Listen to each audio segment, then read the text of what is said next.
వేసుకోవాలి. ఆయిల్ వేసి ఒకసారి దాని మీద ఇలాగా స్ప్రెడ్ చేయాలి.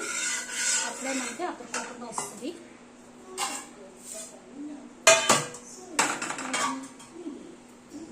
స్ప్రెడ్ చేసి ఇప్పుడు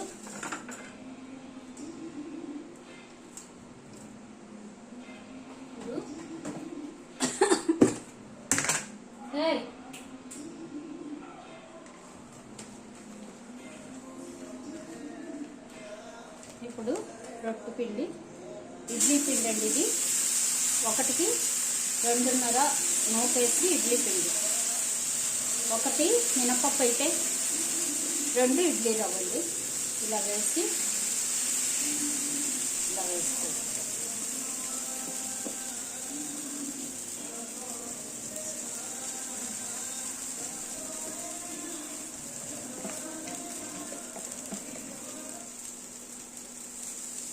ఇలాగా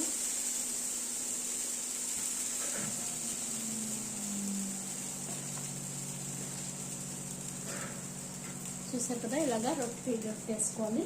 ఒక 5 నిమిషాలు హైలో పెట్టాలి.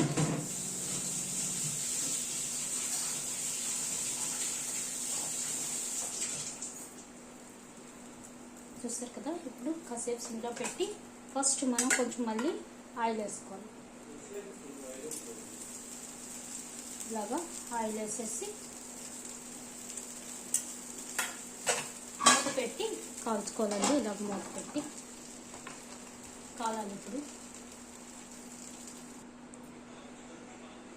అయింది, చూద్దాం. ఇప్పుడు అయిపోయింది రొట్టె. చూసారు కదా, రొట్టె అయిపోయిందేమో చూద్దాం. అయిపోయింది, సూపర్ కదా.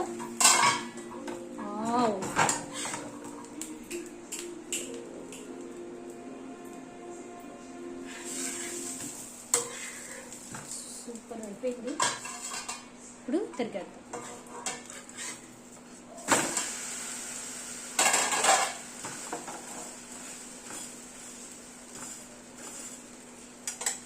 ఇప్పుడు తిరిగేసి కూడా కొంచెం నూనె వేసుకోవాలండి, ఆయిల్. అప్పుడే రొట్టె బాగుంటుంది.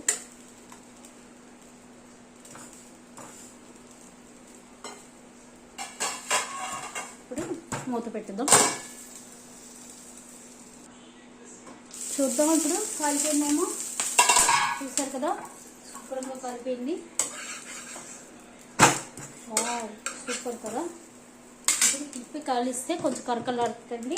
ఇప్పుడు దీని మీద కొంచెం గన్ పౌడర్, చూసారు కదా, గన్ పౌడర్ వేసుకుంటే బాగుంటుందండి. ఇలాగా గన్ పౌడర్ వేసుకుని స్టవ్ ఆఫ్ చేసి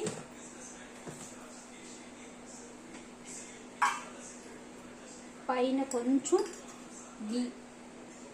గీ వేయాలి.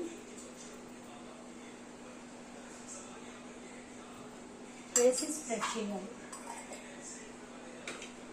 ఇలాగా స్ప్రెడ్ చేయాలి. అప్పుడు సూపర్ ఉంటుంది. ఎక్కువ కావాలనుకున్న వాళ్ళు ఎక్కువ వేసుకోవచ్చండి. ఇది కారం ఎక్కువ ఉంటుంది, దాంతో తక్కువ వేసాను. ఇంతే. చూసారు కదా, సూపర్ కదా దోశ. ఎంతమంది చూసారా? వావ్,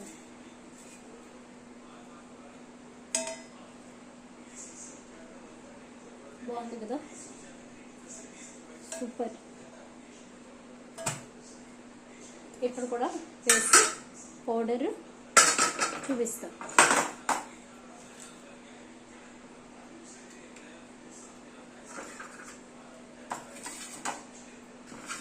ఇప్పుడు కూడా కొంచెం పౌడర్ వేసి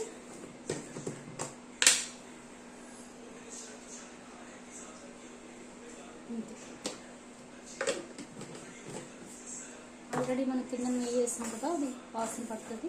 ఇలా అనేస్తే సెట్ అయిపోతుంది. ఇంతేనండి, సెట్ దోశ రెడీ. పొడి దోశ ట్రై చేయండి, సూపర్ ఉంటుంది. Thank you.